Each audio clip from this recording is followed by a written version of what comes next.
I lingered in the kitchen for a quarter of an hour, grasping a pot that served no purpose. The meal had concluded. The children had departed. My husband lounged in the living room, idly flipping through cable channels that held no real interest for him.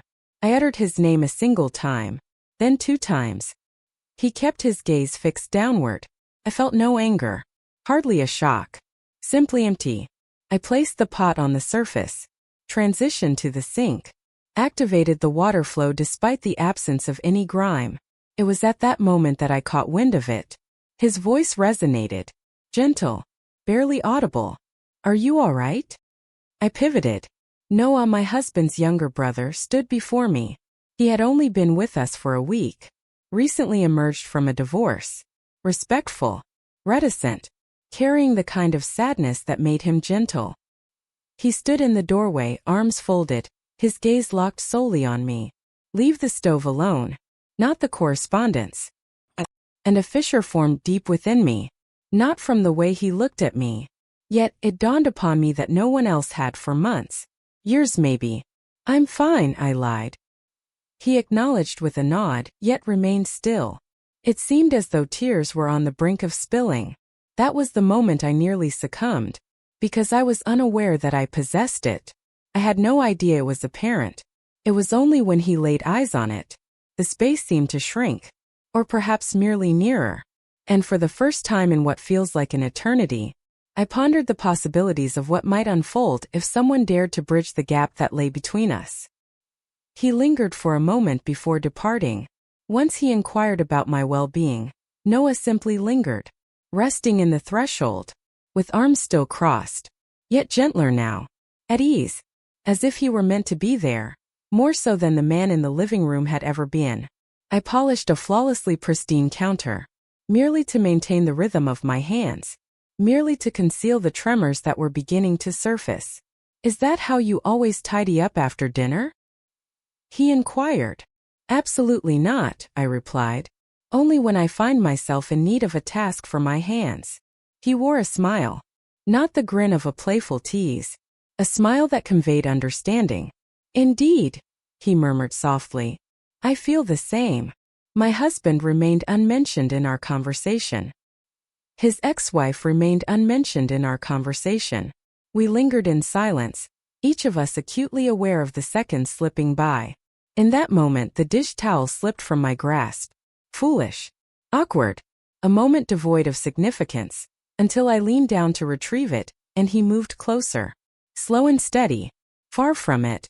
Yet it was just enough for me to sense his presence lingering behind me. Just close enough that when I rose, we were mere inches away from each other. His breath brushed against me before his voice reached my ears. "There's no need for deception with me."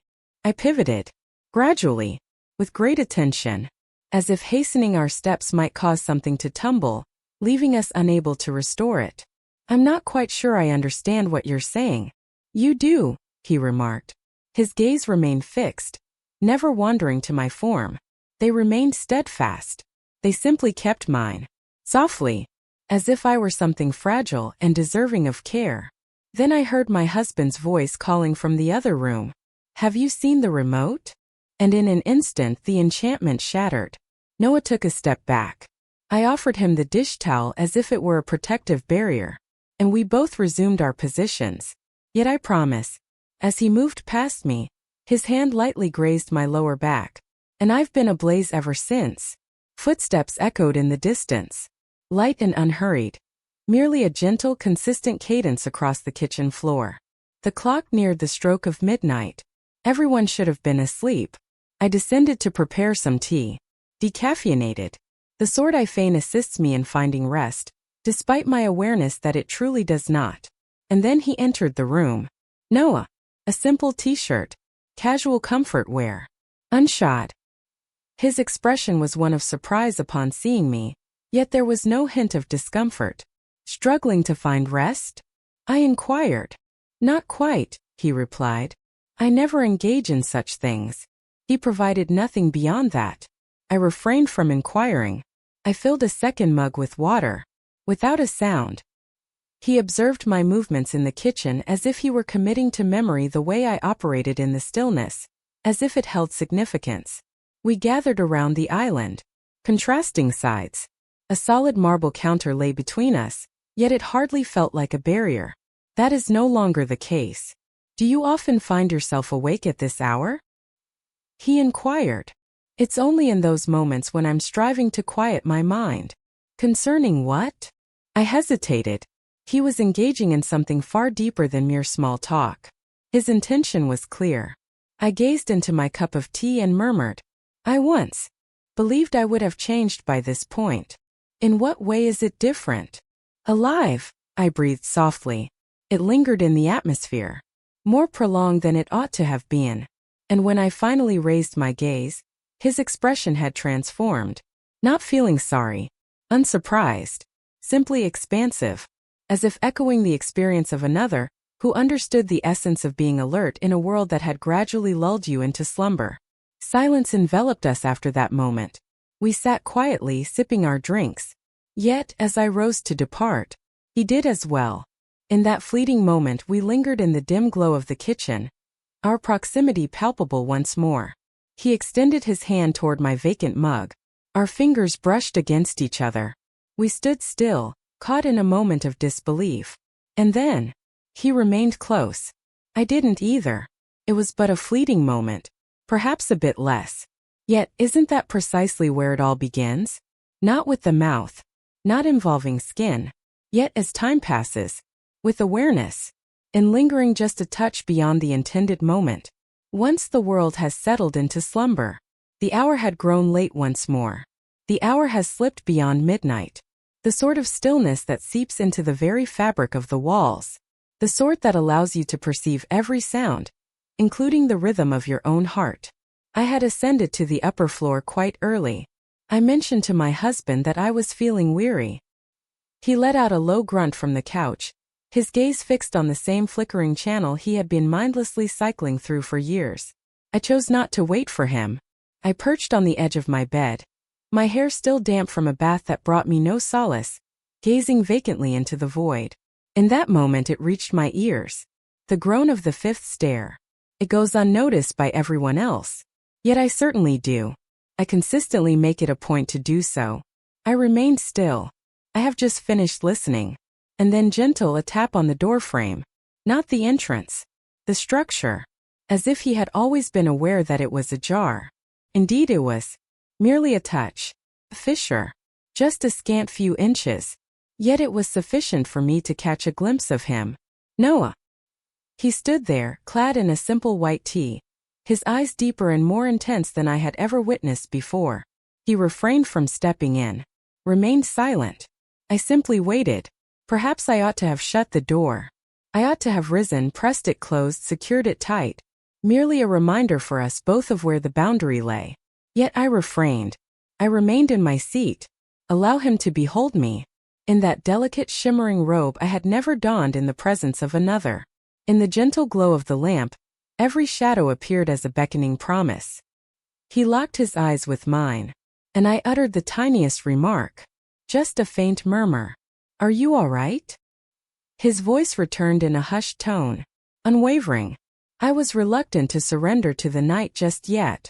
I inclined my head in agreement. Remaining stationary, the door remains ajar. We lingered in that moment for almost a full minute. The kind of minute where your life doesn't change on the outside, yet within a transformation occurs. At last he gave a single nod and then turned his back. He failed to make his entrance. Yet, he was not compelled to do so. I failed to close the door behind him. I merely remained in my seat, pulse quickening. The air feels sparse. In that moment the distance separating us seemed to pulse with a perilous energy, far more threatening than the words we had exchanged. A knock echoed through the silence. This moment gentle, intentional, not within the confines of the frame, upon the threshold, and I unsealed it, completely. In a moment of spontaneity, perhaps it's a case of overthinking, Noah lingered, one hand tucked into his pocket, the other grasping a book of mine. Initially he remained silent. I simply raised it. Sleep eluded me. I ought to have smiled. I should have suggested we chat in the kitchen as we used to. Yet I chose to step aside. Merely a touch. sufficient to grant him entry, merely at a distance. He stepped in as if oblivious to the peril that surrounded him, or perhaps he acted as he did, indifferent to the consequences. He perched on the edge of the armchair, gazing out the window. I settled onto the bed, exceedingly distant to be merely an error. We were too close to deny the sensations that enveloped us. "You possess a remarkable gift for words," he remarked, flipping through the pages of the book. "It seems as though you're perpetually caught in a dance of concealment and revelation." A chuckle escaped my lips. Silently, "That is precisely what I am undertaking." He raised his gaze directly at me. "There's no need for you to conceal anything in my presence." And then, that moment of stillness, the elongated moment where anticipation hangs heavy in the air. "And yet, you remain motionless, allowing fate to unfold." He remained at a distance, yet he found no necessity for it, because my body had already experienced it. I inclined my body slightly, drawing closer. Only a small amount, just enough for my knee to graze his. That unexpected brush sent a jolt of electricity coursing up my spine. We stood still, caught in the moment. And then, gradually, his hand descended softly upon my knee, free from possessiveness, refraining from making assumptions, simply inquiring. "Instruct me to go," he murmured.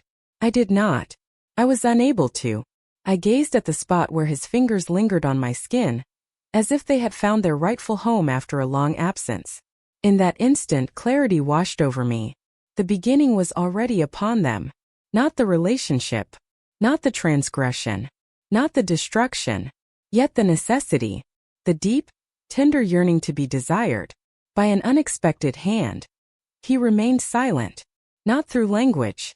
He simply gazed at me, for a duration that felt prolonged with a depth that seemed profound, to help me erase the memory of how much time had passed since anyone's eyes had rested there. Upon me, not behind me. "Keep your distance." Simply myself. His hand lingered on my knee, cozy, yet, as if it had been poised, yearning for a nod I lacked the courage to voice. And then, it shifted, fingertips gliding upwards, unhurried, intentional, until they vanished into the gentle folds of my robe.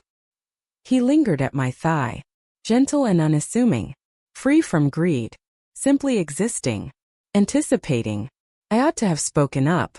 I should have stepped back. I ought to have recalled the name that adorned my ring finger. Yet all I could manage was to draw in a breath, superficial, unsteady, in a state of utter despair. His hand wandered gently, not merely across my skin, but through the depths of my silence. His voice emerged softly, intimate, as if sharing a secret meant only for me. "There's no need to feign disinterest in this." With my eyes shut tight, I surrendered to the darkness. Not due to any sense of shame. Yet it was precisely because I desired it. Heaven assist me, I did. More than mere contact. It's more than mere warmth. Yet the sensation of being selected. Not from a sense of duty, yet longing. Unfiltered. Inarguably so. Perilous. As his thumb grazed the delicate skin of my thigh, a soft sound escaped my lips. A choice I hadn't embraced in ages. It was not a mere moan. It marked a comeback. To my physical form. To experience. To the woman I had concealed beneath obligations and subdued evenings and unblemished flesh. He refrained from seeking additional gain. He merely gazed at me, and I cast my gaze behind me. In that moment a fleeting spark ignited. I ceased to fulfill the role of my husband's wife, and began to embody the hidden truth of his brother. Sleep eluded me that night. Not even a moment. I reclined in bed, wrapped in the robe, acutely aware of the lingering warmth where his hand had rested. Every fiber of my being throbbed as if I had just emerged from a slumber, having drifted through a life I barely recognized for years. And at my side, my husband emitted a symphony of snores, with the back turned, inhaled deeply, unaware. At one moment I turned toward him, perhaps driven by guilt, or perhaps by some deep-seated instinct. My fingertips grazed his shoulder. He remained motionless. In that moment of clarity I came to understand. It had been 6 weeks since his hands had brushed against my skin. Not a mere kiss. No touch graced the small of my back. Not a single fleeting touch of tenderness. Ever since his brother took up residence, things have changed. I rose before the dawn's light graced the horizon, prepared a cup of coffee, observed it cascade in deliberate, measured streams as my hands quivered from an unnamed sensation. I convinced myself that it had come to an end, that it had scarcely transpired at all. Noah and I had yet to share a kiss. We remained clothed. There was neither a bed nor the sound of moaning, nor any sense of finality in the unraveling. Merely a hand, a gentle caress, a fleeting instant, just a moment. You can endure this moment, I murmured into the stillness. Yet, as the clock struck noon, I sensed it deep within my very being. The irritation, the pain, the allure. In that moment it became clear. I had been deceiving myself. I failed to put an end to it. I simply had no desire to do so, for the reason that he noticed me. And when someone gazes at you in that manner, as if they are aware of the essence of you, hidden beneath the passage of time, returning to a state of invisibility is no longer an option. The mirror beckons to you once more, stirring a familiar longing within. Even if it's crafted from the essence of another's sibling, even if it demands your all. I found myself folding towels. That concludes everything. Ordinary, homely, naive. The washer emitted a soft hum. The fragrance of lavender mingled with the comforting scent of warm cotton. Suddenly, from behind, I caught the unmistakable sound of the door clicking shut. The mechanism of security. With deliberate slowness I turned. Noah. His gaze locked onto mine as if he had reached his conclusion long before this moment. Perhaps it was just a few days prior. Perhaps it was the evening when I left my bedroom door ajar. Silence enveloped us. A silence hung in the air, devoid of any salutation. Nothing but authenticity. I simply desire. Silence envelopes. Assurance lingers. Hunger gnaws. He approached me with measured steps. Deliberate. Serene. Yet the atmosphere was thick with a sense of peril. Just say the word, he murmured. Should you find it necessary? Yet I chose not to. I was unable to. His hand wrapped around my waist. Steadfast. His grip was so commanding that it left me weak at the knees. The towel slipped from my grasp. It landed between us like the final justification. Then his lips met mine. Sweltering. Famished. And yet there was a certain reverence in his touch, as if he understood the boundaries that should not be crossed, yet felt an undeniable urge to connect with me regardless. My hands reached for him in a moment of instinctive yearning, gripped the fabric of his t-shirt tightly, glided beneath, discovered the complexion I had only envisioned. As he hoisted me onto the dryer, a sharp breath escaped my lips. Not out of shock. From solace. At last the strain shattered. At last I ceased the charade. As his hand slipped away the fabric of my robe, my thoughts ceased to exist. He took his time.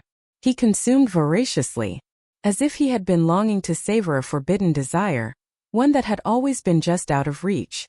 And I allowed him to do so. I allowed him to explore what had remained uncharted for far too long. I allowed him to listen to me, every part of me, with each gentle urgent sound I hadn't realized I had hidden away. We glided in unison, as if this dance were second nature to us, practiced 1,000 times before. Yet we had not. It was a vision we had merely conjured in our minds, time and again, until it was destined to happen. Following that moment, silence enveloped us. We lingered in that moment, entwined in both the heat and the chaos surrounding us. As he finally turned the key in the lock, his lips brushed softly against my shoulder. At one time, gentle, as if bound by a vow he was unsure how to fulfill. The following morning, I found myself unable to face my reflection. I made an effort. I stood before it, toothbrush clutched in hand, hair a chaotic mess, robe cinched too snugly, and awaited the return of a familiar reflection. Yet all that captured my attention was her. The woman who allowed her husband's brother to press his lips against her skin. The woman who sighed softly into another's touch in the laundry room, while her husband lingered in the adjacent space, sipping tepid coffee, absorbed in familiar reruns. I ought to have felt revulsion, filled with a sense of embarrassment, shattered. Yet the most disheartening aspect was, I was not. As warmth lingered within my body, It lingered softly in the air, a gentle echo of his touch. The memory lingers, the sensation of being cradled as if I were the sole woman in existence. On that particular day, I made an effort to maintain a facade of normalcy, washing garments, correspondence, preparing for dinner. Yet all seemed insubstantial. It felt as though I was cloaked in a version of myself that had long since ceased to fit. And then, just after 6:30, while I arranged the plates upon the table, I sensed his presence. Noah. In my wake. Near yet distant. The previous evening. I remained facing forward. "Please don't," I murmured. "It's not something we can discuss." Yet he remarked, "I have no regrets." My breath caught in my throat. For that very reason I did. Or so I believed. It wasn't until I glanced upward that I caught sight of my own reflection in the microwave door. Cheeks aglow, chest heaving, fingers quivering ever so slightly at the rim of a dinner plate. And I was aware. I had more to say. I lacked the strength. For the first time in years I found myself no longer fading away. I found myself wide awake. Vibrant. Flaming. And I yearned for it once more. Even if it shattered me. Even if it required feigning sincerity during yet another dinner with my husband presiding at the head of the table. As Noah sat opposite me, his gaze cast downward, his jaw clenched tight, and the memory of his hands lingered on my skin. It occurred once more. Yet on this occasion there was no sense of haste. It was neither in a laundry room nor concealed behind a locked door shrouded in darkness. It resided within the confines of his room. As the twilight deepened into a rich blue, my husband attended a dinner from which I had been conspicuously omitted. I rapped on the door, as if I were in desperate need of something, as if I wasn't already. Trembling with desire, Noah swung the door open. His lips remained uncurled, remained silent. He receded and I advanced. The door clicked softly into place behind me. The stillness was overwhelming. I considered the possibility of us slipping back into that familiar charade once more. Imagine it was an error. Let's act as if the path that led us to this moment remains a mystery. Yet he refused to allow me. He extended his hand toward me as if he possessed an undeniable claim, as if I had found my rightful place within his grasp. I let him continue without interruption. This time there was a calm assurance in every movement. There is no frantic warmth, merely a relentless dragging pace. He removed my garments as if I were crafted from the divine. Not taken. Unbroken. Divine. And then, as his lips brushed against my neck, his hands encircled my thighs, his breath quivering against my shoulder, he uttered those words. "Hannah." Only a single time. My identity. As if in a moment of devotion. As if he were savoring it. As if it held significance. And I broke apart. For years no one had expressed it in such a way. He is not my husband. No one at all. This man whom I was never meant to desire. And I desired him more fiercely than I craved virtue. I entwined my fingers in his hair, drawing him nearer, softly murmuring his name in return. Repeatedly. Until it ceased to feel like a transgression. Simply authentic. In the stillness that followed he turned his gaze toward me. Our bodies entwined in a quiet embrace. Gaze exposed. Defenseless. "I understand that this moment is fleeting," he remarked. I gave a slight nod, for we were both aware of it. Yet, in that instant, within that purloined moment upon lent flesh, I was indifferent. I had no desire to step into the role of a wife once more. All I ever desired was to feel desired. He was the sole observer of my gradual vanishing act. Up to this moment,